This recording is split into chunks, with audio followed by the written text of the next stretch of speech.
मेरा ख्वाब यह है कि पाकिस्तान और अफगानिस्तान एक होंगे और यहां से खिलाफत का आगाज होगा।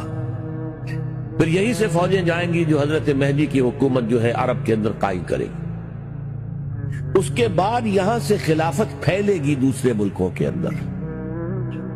और पहले तो सिर्फ फौज कशी के जरिए से फैलती थी, अब टेलीविजन के जरिए से फैलेगी कि इस्लामी दावत और इस्लामी निजाम की बरकत का मुशाहिदा लोग करेंगे अपने मुल्कों में बैठकर। तो फिर ये ग्लोबल हो जाएगी। जैसे रूस में इनकलाब आया और साउथ अमेरिका में पहुंच गया, हालांकि रूस ने फतह तो नहीं किया था, क्यूबा में आज तक कायम है।